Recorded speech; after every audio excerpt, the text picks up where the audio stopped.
मेरे हृदय में भक्त वत्सल भगवान प्रकट हो गए। भगवान का वह रूप वर्णन नहीं किया जा सकता। वह समस्त दुखों का नाश करने वाला बड़ा ही मनोहर था। मेरा रोम रोम खिल उठा। मैं प्रेम में ऐसा डूब गया, मुझे अपने शरीर का भी भान नहीं रहा। परंतु ये व्यास जी प्रभु की यह मनोहर झांकी क्षण भर में अंतर ध्यान हो गई। मैं जोर जोर से रोने लगा। तभी आकाशवाणी हुई, बेटा अभी तुम्हारे पिछले संस्कार शेष हैं। मैं इस जन्म में आपको नहीं मिल सकता। जिनकी वासनाएं पूर्णतः शांत नहीं है, उन अध कचरे भक्तों को मेरा दर्शन अत्यंत दुर्लभ है। ये तो तुम्हारी आकांक्षा जगाने के लिए मैंने थोड़ी सी झलक दिखाई। मुझे पाने के लिए हृदय की समस्त वासनाओं का त्याग करना पड़ता।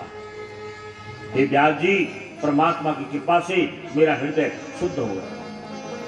मेरी देही छूट गई। जब प्रलय के बाद दोबारा सृष्टि की रचना हुई, तब मेरा जन्म हुआ। तब से मैं बेरोक टोक समस्त लोकों में विचरण करता हूं। मेरे जीवन का व्रत है भगवान का भजन करना। मेरा भजन अखंड रूप से चलता रहता है। जिन लोगों का मन विषय भोगों में फंसा हुआ है, उनको संसार सागर से पार होने के लिए भगवान का भजन करते रहना चाहिए। हे व्यास जी, ये मेरे श्रम का अनुभव है। प्रिय तेसी जनों, नारद जी दासी पुत्र थे। संत की सेवा करने से उनका जीवन सुधर गया। संत चलते फिरते तीर्थ है। पारसमणि लोहे को सोना बना सकती है, पारस नहीं बना सकती। परंतु जो संत का संग करता है, उसे अपने समान बना लेते हैं। संत का संग करने से मानव में सद्गुण आते हैं। लेकिन ये कलयुग है। ये समझ लेना आवश्यक है कि ये संत भी है या नहीं। ये विशेष ध्यान रखें आज, क्योंकि शास्त्रों में जहां संतों की महिमा लिखी है, वहां संतों के लक्षण भी लिखे हैं। आप लोग करते क्या हैं? संतों के लक्षण नहीं देखते। आप केवल अपना स्वार्थ देखते हैं। सुनी सुनाई बातों पर विश्वास करने लगते हैं। ये संत भी है या नहीं, ये कसौटी लगा करके देखते ही।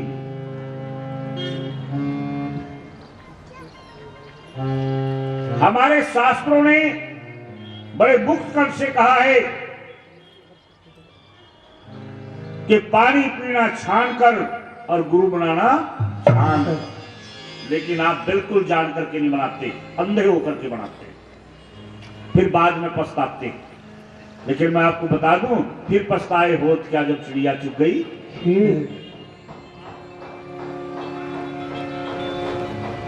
देखिए, संयम, सदाचार, सेवा, समय, संतोष, स्वाध्याय, साधना, सहनशीलता, सादगी, सरलता, समता, सिमरन, शांति, सतता, ये संत के लक्षण हैं।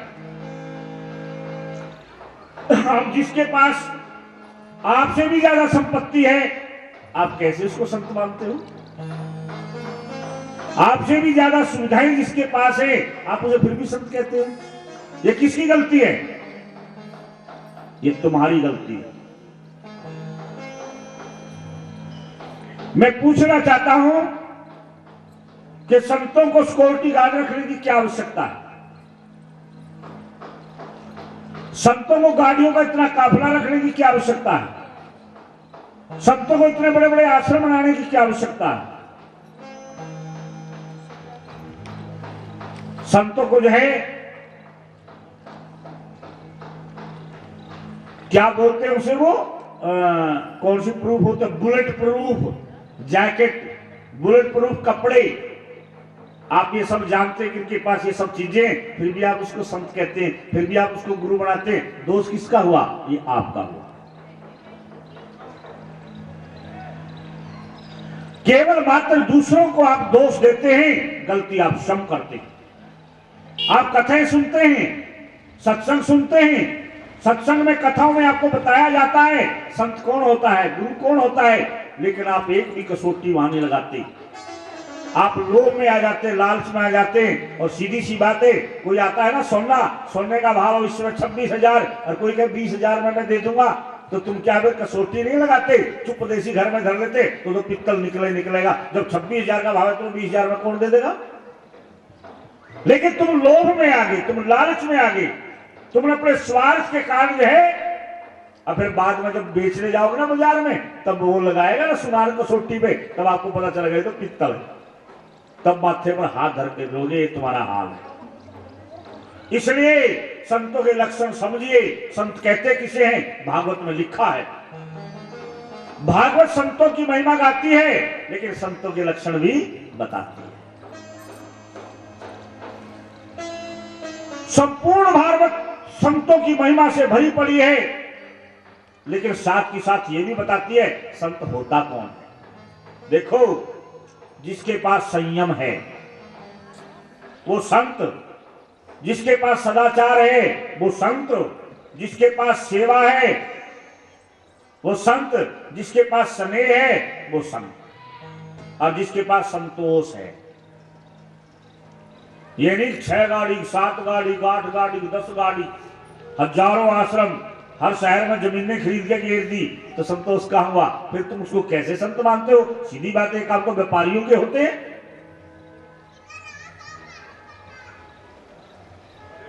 अगर तुम देखिए पित्तल को सोना कहने लगो, अगर तुम गधे को गाय कहने लगो, अरे गधी को अगर तुम गाय कहने लगो तो इसमें मेरा दोस्त थोड़ी है। अगर तुम व्यापारी को संत समझने लगो तो इसमें भागवत का दोस्त थोड़ी है, शास्त्र का दोस्त थोड़ी है, या हमारा दोस्त थोड़ी है। दोस्त तुम्हारा अपना। लेकिन कोसने लगते हो तो फिर संतों को गाली मिलती है, संतों को गलती करते हैं आप। देखिए आप कितना बड़ा पाप खरीदते हैं। सबसे बड़ा पाप आपने किया, व्यापारी को संत समझा। कितना बड़ा पाप आपने गधी को गाय समझ लिया। अब फिर कितना बड़ा पाप है, फिर निंदा किसकी करोगे? संतों की। अगर संत ऐसे हो गए, बाबा जी तो आजकल ऐसे हो गए, संत तो संत ही होते हैं, बाबा जी तो बाबा जी होते हैं। लेकिन अगर तुम गलत समझ बैठो तो इसमें किसी का क्या दोष है? अब देखो तुम कितने डबल पाप में पड़े। पहले आपने असत्य को सत्य समझा, ये पाप है। फिर गलती की झूठ ने, और आपने गालियां दी संतों को कि आजकल के बाबा जी ऐसे हो गए। दोनों तरफ आपने पाप कमाया। इसलिए सबसे पहले सोच समझ करके, आजकल डॉक्टर दिन रात कहते हैं ना कि डायरेक्ट नलके का पानी मत पियो, कहते हैं ना कि इनमें कीटाणु होते हैं, इसमें बैक्टीरिया होते हैं, बीमारियां लग जाएगी। आपने घर घर में वो लगा रखा है ना, क्या बोलते हैं उसको, मैं जानता नहीं हूं। अब इसी प्रकार देखिए, कहा कि पानी पीना छान कर और गुरु बनाना।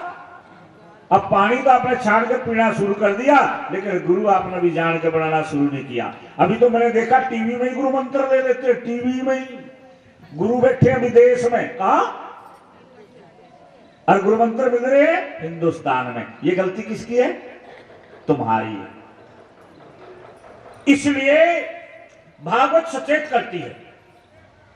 भागवत कहती है संयम, सदाचार, सेवा, स्नेह, संतोष, स्वाध्याय, साधना, सहनशीलता, सादगी, सरलता, समता, सिमरण, शांति, सतता, ये सब सद्गुण है।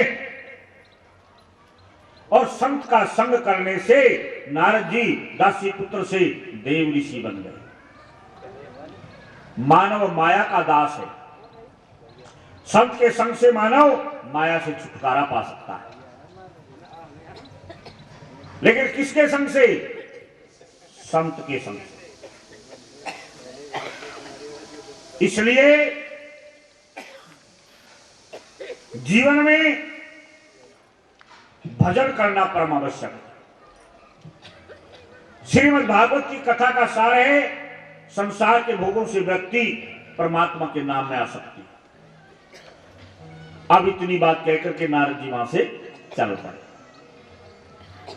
नारद जी के जाने के बाद व्यास जी समाधिस्थ हो गए। परमात्मा के साथ एक होना समाधि है। परमात्मा में लीन होना समाधि है। व्यास जी ने समाधि अवस्था में 4 मंत्रों के 18,000 मंत्र बना दिए। व्यास जी के हृदय में भागवत की रचना हो गई। परंतु एक विचार व्यास जी के मन में आया कि देव ऋषि नारद ने मुझे भागवत प्रदान कर दी, मैंने उसका विस्तार कर दिया, उसकी व्याख्या कर दी, परंतु मैं भागवत अब किसको दूं? इस भागवत का अधिकारी कौन है? और जब तक अधिकारी ना मिले मैं भागवत किसे दूं? तभी व्यास जी को सुखदेव जी का ध्यान आया। व्यास जी ने सुखदेव जी को भागवत पढ़ा दी। जैसे सूत जी ने ये बात कही, वैसे शौनक जी के मन में शंका पैदा हो। अब कहने लगे, सूत जी, सुखदेव जी तो निवृत्ति प्राण हैं, परमहंस हैं, अवधूत हैं। अवधूत का जानते हैं अवधूत किसे कहते हैं? तो सुनो, आस रहित आदि से निर्मल आनंद में भरपूर, विषय भोग की नई वासना भूत भविष्य दूर, धूत चित्त पापों से अनभिग धूली दूसर अंग, तब हटा अहंकार का मिला ब्रह्म के संग। बाबा हितैषी ममता त्यागी मेटी छुआ छूत, और अपने से बिन नहीं भासता वो होता अवधूत।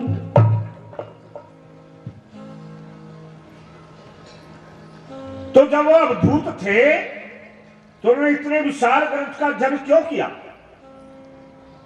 तब सूत जी ने उत्तर दिया, हे शौनक जी, जो लोग ज्ञानी है ना, जिनकी अविद्या की गांठ खुल गई, भगवान के गुण व लीलाएं उन्हें भी अपनी ओर आकर्षित कर लेते हैं। इसी से विवश होकर के सुखदेव जी ने भागवत का अध्ययन किया। हे शौनक जी, अब मैं आपको राज ऋषि परीक्षित के जन्म कर्म और मोक्ष आदि की कथाएं सुनाता हूं। इनसे भागवत भगवान श्री कृष्ण की अनेक कथाएं प्रकट होंगी। महाभारत का युद्ध हो रहा है, सभी कौरव मारे गए, दुर्योधन अभी जीवित है। भीम ने अपनी गदा के प्रहार से दुर्योधन की जांग तोड़ रखी। दुर्योधन अपनी मृत्यु का एक एक पल गिन रहा।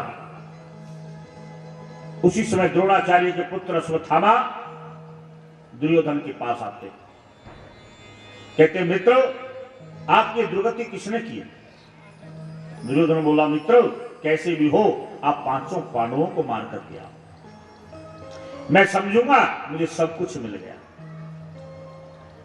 अश्वत्थामा ने कहा, आप चिंता ना करें, समझ लो 5 पांडव मर गए। लेकिन याद रखना, जाको राखे साइया मार सके ना कोई, और न बाल न बांका कर सके जो जग बैरी हुई। जिसके हो रक्षक ईश्वर, उस पर जमाने की नजर, कितनी भी करड़ी हो मगर उसका न बांका बाल। एक बार मेरी आंखों देखा दृश्य है, जब मैंने एक दृश्य अपनी आंखों से देखा तब एक कविता बनाई। जब जब ईश्वर के भक्तों पर घोर मुसीबत आई, नाना रूप धार के हर ने सबकी जान बचाई। सुबह सवेरे 2 बच्चों से बन में हिरणी सुई, एक शिकारी आ पहुंचा तो बड़ी मुसीबत हुई। इधर पड़े तो झेरा दिखे, इधर पड़े तो कुई, और पल में तोड़ा पल में मासा पल में पत्थर हुई। और बढ़ के सर नशा पापी को पर्वत हो गया राई, और नाना रूप धार के हर ने सबकी जान बचाई। बालक था प्रहलाद खम्भ में कीड़ी नाल चलाया, धन्ना जाट भगत ईश्वर का कंकर खेत बवाया। मीरा बाई नंदा नाई गज को आन छुड़ाया, लाज द्रौपद की राखी नरसी का भात भराया। और अंधा देखे गूंगा बोले लंगड़े ने दौड़ लगाई, और नाना रूप धार के हर ने सबकी जान बचाई। एक कबूतर का जोड़ा ले रहा दरखत पे मस्ती, सारे दिन का भूखा प्यासा आया शिकारी गश्ती। जब ऊपर को निगाह गई तो बात लगी थी सस्ती, और उड़ने लगे कबूतर ऊपर बाज उड़े था दस्ती। और आंख मूंद हर सुमरन लागे, हर से लगन लगाई, नाना रूप धार के हर ने सबकी जान बचाई। तभी शिकारी की गर्दन पे काट भेड़ ने खाया, छुट के तीर बाज के लाग गया, नीचे मार गिराया। ऋषि मुनि गए हार प्रभु ना पार किसी ने पाया, और बाबा हितैषी गांव अटलपुर आंख देख के आया। और भिक्षु जी की दया फिरी में करने लगा कविताई, और नाना रूप धार के हर ने सबकी जान बचाई।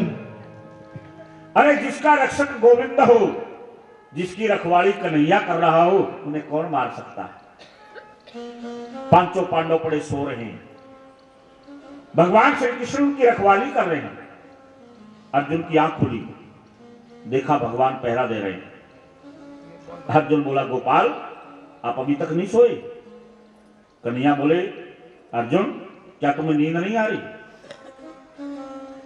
अर्जुन बोले हमें क्या चिंता, हमने तो जीवन की बागडोर आपके हाथों में सौंप दी। अब सौंप दिया इस जीवन का सब भार तुम्हारे हाथों में। सौंप दिया इस जीवन का सब भार तुम्हारे हाथों में। मैं जीत तुम्हारे हाथों में, और हार तुम्हारे हाथों में। मैं जीत तुम्हारे हाथों में, और बस एक यही एक भार तुम्हें पाता हूँ मैं।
तुम्हारे हाथों में और हार तुम्हारे हाथों में। जीत तुम्हारे